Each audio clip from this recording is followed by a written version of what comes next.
You're standing in the harem of Topkapi Palace, Istanbul, 1520. Through the latticed screens, you watch a girl. She is maybe 15 years old. Blonde hair, pale skin, green eyes. She wears the simple clothing of a concubine, 4th rank, the lowest. Around her are hundreds of other girls, beautiful, educated, trained in music, poetry, dance, all of them competing for one thing, the attention of the most powerful man in the world. Suleiman the Magnificent, Sultan of the Ottoman Empire, ruler of 3 continents. This girl has nothing, no political connections, no wealth, no family to protect her. She was kidnapped from a small town in what is now Ukraine, sold in a slave market, given as a gift to the Sultan's mother. Her name is Aleksandra Lisovska, but history will remember her as Hurrem Sultan, the woman who destroyed 300 years of Ottoman tradition, the slave who became a legal wife, the concubine who ruled an empire. Before we go any further, there's something you need to understand about Hurrem's rise to power. Everything the romantic stories tell you is incomplete. The beautiful love story of a sultan who fell madly in love with a slave girl? Partially true, but that's not how she won. The tale of a clever woman who simply charmed her way to the throne? Simplified. What actually happened between 1520 and 1534 was something far more calculated, far more ruthless, and far more revealing about how power works in systems designed to prevent exactly what she achieved. This is not a story about love. This is a story about a systematic dismantling of every rule that stood between a slave and absolute power. The real question isn't whether Suleiman loved Hurrem, it's how a girl with nothing broke a system specifically designed to prevent any woman from accumulating the power she eventually held. If understanding how the powerless seize power matters to you, consider subscribing. This channel exists to expose the mechanisms women use to survive and dominate in systems built to destroy them. Let me show you how Hurrem Sultan went from slave to empress. The story begins in 1520, but to understand what Hurrem achieved, you need to understand what she was fighting against. The Ottoman imperial harem wasn't a brothel. It was a political institution, carefully controlled, with iron rules designed for one purpose: prevent any single woman from gaining too much influence over the sultan. Here's how it worked. The sultan could have as many concubines as he wanted, but he could not marry them. Marriage was for political alliances with foreign powers. Concubines were for children and pleasure. Every concubine who gave birth to a son became a haseki, a favorite. But here's the critical rule: one mother, one son. Once a concubine gave the sultan a son, she would never share his bed again. This prevented any woman from having multiple sons, which would give her too much power in succession battles. The sultan's mother, the Valide Sultan, controlled the harem. She chose which girls were sent to the sultan's bed. She managed their rankings, their privileges, their lives, and the most important rule of all: no concubine could ever become a legal wife. The last sultan to marry a concubine was Bayezid I in 1402, over 100 years before Hurrem arrived. This system had worked for 3 centuries. It prevented the kind of dynastic power struggles that destroyed other empires. It kept women controlled, isolated, competing against each other instead of accumulating power. Hurrem would break every single one of these rules. But in 1520, she was nobody. Aleksandra Lisovska was born around 1505 in Rohatyn, a small town in what is now western Ukraine. Her father was likely an Orthodox priest. She grew up speaking Ruthenian, learning to read and write, studying scripture. Then, sometime around 1515, Tatar raiders attacked her town. They kidnapped young girls to sell in slave markets. Aleksandra was among them. She was taken to Crimea, sold to slave traders, transported to Istanbul, purchased by someone in the Sultan's household, and given as a gift to Hafsa Sultan, the mother of the new Sultan, Suleiman. She was 15 years old. She would never see her family again. In the harem, she was given a new name, Hurrem. It means the cheerful one in Persian, but the name was ironic. According to some sources, Hurrem was not cheerful. She was described as stubborn, sharp-tongued, difficult. Other concubines called her Ruselaine, meaning the Russian, and not affectionately. She had one advantage. Suleiman noticed her. We don't know exactly when or how. Maybe Hafsa Sultan sent her to Suleiman's chambers. Maybe he saw her in the harem and requested her. The sources don't record that detail.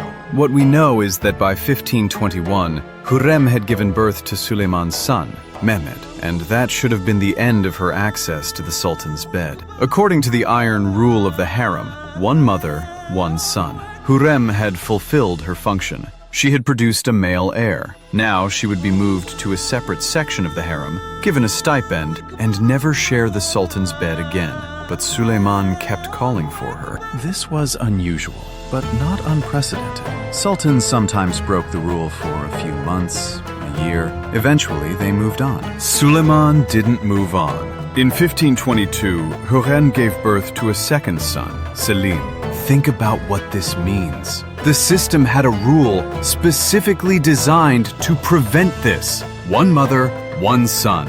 And Suleiman was openly violating it. But it gets worse. In 1523, she gave birth to a third son, Bayezid. In 1524, a fourth son, Jihangir. And in 1526, a daughter, Mihrima. 5 children, all from the same mother. This had not happened in the Ottoman dynasty for over a century. If Hurrem now had something no other concubine in the empire possessed, multiple sons. In Ottoman succession, there was no primogeniture. The throne didn't automatically go to the eldest son. When a sultan died, his sons fought for the throne. Whoever won, killed his brothers to prevent civil war. It was brutal, but it was the system. And now Hurrem had 4 sons in that fight. That there was a problem, a major problem. Suleiman already had a son, his firstborn, Mustafa. Mustafa's mother was Mahidevran Sultan, the Sultan's first concubine, his first love, the woman who had given him his first son. And according to tradition, according to the whispers in the harem, according to every political calculation in the empire, Mustafa was the heir. He was the eldest. He was brilliant, charismatic, a skilled military commander. The Janissaries loved him. The people loved him. Mustafa was the future sultan, which meant Hurrem's sons, no matter how many she had, would die when Mustafa took the throne. Hurrem understood this immediately. She had broken the rules of the harem to have multiple sons, but unless she could change who became the next sultan, all she had done was give birth to 4 boys who would be strangled with a silk cord the day Mustafa became emperor. So Hurrem began to fight. But she didn't fight Mustafa directly. Not yet. First, she had to eliminate the woman who stood between her and total control of Suleiman's private world. Mahidevran Sultan. Mahidevran was everything Hurrem was not. She was from the Caucasus, noble-born, elegant, the mother of the crown prince. She had been Suleiman's favorite for years before Hurrem arrived, and she hated Hurrem with a passion that sources describe as violent. According to one account, recorded by the Venetian ambassador, Mahidevran attacked Hurrem physically, grabbed her by the hair, scratched her face, screamed at her, called her a slave, a witch, a Russian whore who had bewitched the Sultan. Hurrem went to Suleiman with her face still bleeding. She told him what happened. Then she refused to come to his bed until Mahidevran was punished. This was a dangerous gamble. Concubines did not make demands of the Sultan. They obeyed. Refusal could mean exile, or worse. But Suleiman didn't exile Hurrem. He exiled Mahidevran. Mahidevran and her son Mustafa were sent to Manisa, a provincial capital in Anatolia, where Mustafa would serve as governor. This was traditional. Princes were sent to provinces to learn governance. But it also meant Mahidevran was removed from the palace, removed from Suleiman's presence, removed from the center of power. Hurrem had won the first battle, but she still wasn't safe. She was still a concubine, still technically a slave, still subject to the authority of Hafsa Sultan, Suleiman's mother, who controlled the harem. And Hafsa Sultan did not approve of Hurrem's growing influence. Then, in 1534, Hafsa Sultan died. The position of Valide Sultan, the queen mother, the most powerful woman in the empire, was now vacant. Normally, it would remain vacant until Suleiman died and one of his sons became sultan. Then that son's mother would become Valide Sultan. But Suleiman didn't leave it vacant. He gave Hurrem unprecedented authority over the harem. Not the title of Valide Sultan, she couldn't have that while Suleiman was alive, but the power. And then, sometime between 1533 and 1534, Suleiman did something no Ottoman Sultan had done in over a century. He married her. A legal marriage. A religious ceremony. Witnessed. Recorded. Hurrem was no longer a concubine. She was no longer a slave. She was Hurrem Sultan, the legal wife of the emperor. This shattered every tradition of the Ottoman court. Ambassadors wrote in shock. Court chroniclers recorded it with barely concealed disapproval. Religious scholars debated whether it was even legal for a sultan to marry a slave. But Suleiman didn't care, and Hurrem had achieved what no woman in the empire had achieved in 300 years. Let's be clear about what this means. Hurrem started as a kidnapped girl, a slave, the lowest rank in the harem. Within 14 years, she became the legal wife of the sultan, the mother of 5 of his children, the woman who controlled access to the most powerful man in the empire. She didn't do this through love alone. She did it by understanding the system, identifying its weaknesses, and exploiting them with precision. The rule of one mother, one son was designed to prevent exactly what she achieved: accumulation of power through multiple heirs. She broke it by making Suleiman dependent on her in ways that transcended the physical. The prohibition on marriage was designed to prevent any concubine from claiming legal status as empress. She shattered it by making herself indispensable not just as a lover, but as a political partner.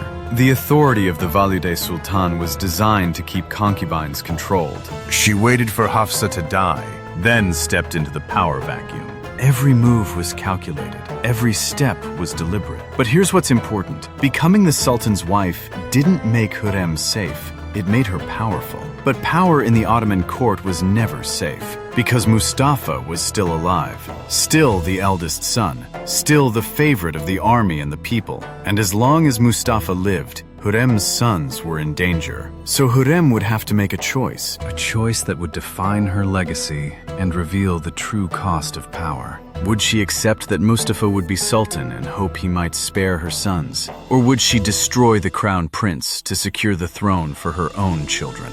That choice, and what it led to, is a story of calculated ruthlessness that makes her rise to power look gentle by comparison. In video 2, we'll see how Hurrem Sultan went from wife to kingmaker and what she was willing to do to ensure her sons survived the succession. Subscribe and turn on notifications so you don't miss it. Leave a comment. Could you do what Hurrem did? Break every rule, destroy every rival, knowing your children's lives depended on it?